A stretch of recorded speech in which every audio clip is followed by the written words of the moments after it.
सर्वच घडामोडीवर आपण बेधडक भाष्य करत असताना प्रशासनाला कुठतर लक्ष वेधण्यासाठी मुद्द्याचा बोला सदर आपल्यासाठी घेऊन आलो। नमस्कार, मी संदीप शिंदे आपलं स्वागत करतो। एकीकडे शाळा असतील, महाविद्यालय असतील, यामध्ये ज्ञानार्जनाचं काम शिक्षकांमार्फत केलं जात असतं। परगावच्या भागातून देखील विद्यार्थी जे आहेत ते माडा शहर असल्यामुळे साहजिकच या मुलांचा जो आहे तो ओढा माड्याकडे असतो। आपण पाहिलं असेल तर मुद्दा हाच मांडतोय की शाळा आणि महाविद्यालय परिसरामध्ये रोड रोमिओंचं वाढत चाललेलं प्रस्त, अर्थात सातत्यानं या विषयावर भाष्य करण्याची गरजच का भासली। आपण जर विचार केला असेल तर मागच्या महिना ते 2 महिन्यापासून माडा पोलीस स्टेशन हद्दीतून अनेक प्रकार जे आहेत ते मुलींना फूस लावून, अर्थात मुलींना प्रेमाच्या जाळ्यात अडकवून त्यांना पळवून नेण्याचे प्रकार जे आहेत ते सातत्यानं वाढताना पाहायला मिळतात। ज्या पद्धतीने मागच्या महिना असेल, 1.5 महिना, 2 महिन्याच्या कालावधीत असंख्य अशा घटना ज्या आहेत ते घडलेल्या आहेत आणि समाज आणि समाजातली व्यक्ती जे असेल, मुलीचा वडील असेल, मुलाचे वडील आणि मुलीचे वडील, या एकंदरीत दोन्ही कुटुंबासाठी ही लज्जास्पद बाब समजून जे आहे ते कुटुंब जे आहे ते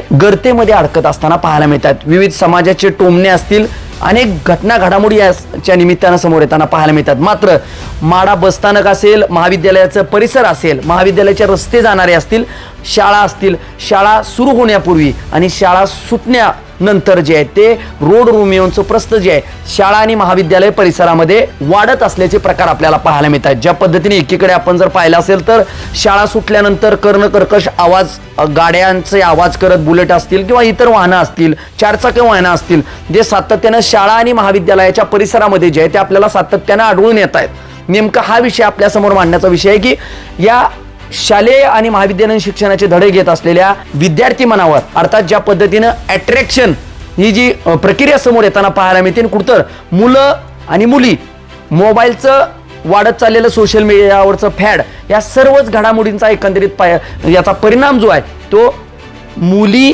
आणि मुले पळून जाण्याच्या प्रकारामध्ये वाढ होत असल्याचा निष्कर्ष जो आहे तो समोर येताना पाहायला मिळतोय। त्यामुळे माड्यातल्या रोड रोमिओंचं प्रस्त, वाढत चाललेल्या प्रस्तवर पोलीस प्रशासनानं वेळीच जरब घालणं गरजेचं आहे। ज्या पद्धतीनं माडेकरांना एक आठवण आहे, माड्याचे पोलीस निरीक्षक असलेल्या अतुल बोस यांनी या वाढत चाललेल्या रोड रोमिओवर आळा घालण्यासाठी थेट जे आहे ते त्यांना भर चौकामध्ये उठाबशा काढण्याच्या शिक्षा दिलेल्या माडेकरांच्या कायम स्मरणात आहेत। त्यामुळे माड्याचे पोलीस निरीक्षक असलेल्या रोहित शिंदे यांनी आता बघ्याची भूमिका न घेता एक पाऊल पुढे टाकून या रोड रोमिओंना वटणीवर आणण्याची खऱ्या अर्थानं गरज आहे। कारण शालेय अथवा महाविद्यालयीन विद्यार्थी या ग्रामीण भागातील आहेत आणि एकंदरीत याचा परिणाम काय होतोय तर जे आईत खाऊ, जे रिकाम टेकडे जे मुलं आहेत ते सातत्यानं कॉलेज परिसरात असतील, महाविद्यालयीन परिसरात चक्रा मारताना आढळून येत आहेत। त्यामागे हॉर्न वाजवून कुठतर मुलींना असतील किंवा अनेक प्रकार त्या ठिकाणी घडतायत। मात्र यावर वचक ठेवणं देखील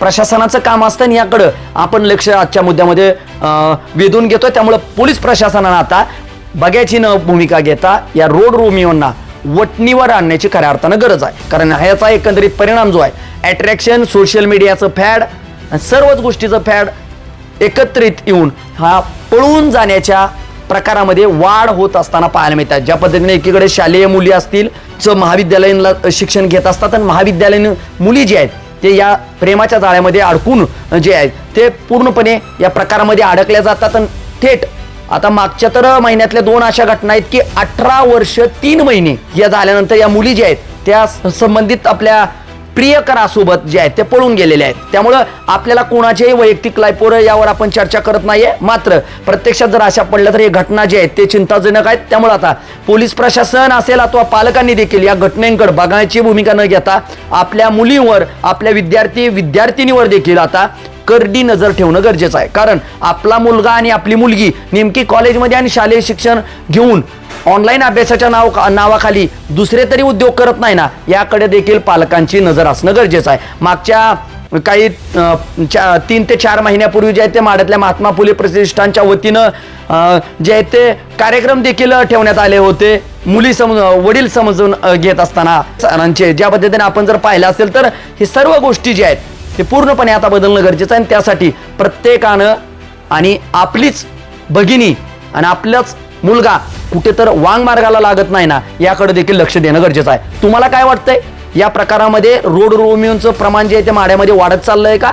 आणि याचा प्रमाण जो आहे ते मुली पळून जाण्याच्या घटनेमध्ये वाढ होत असताना पाहायला मिळते का? तुम्हाला काय वाटतं नक्की कॉमेंट बॉक्समध्ये व्यक्त व्हा। तुम्ही पाहत राहा बेधडक मुद्द्याचं बोला।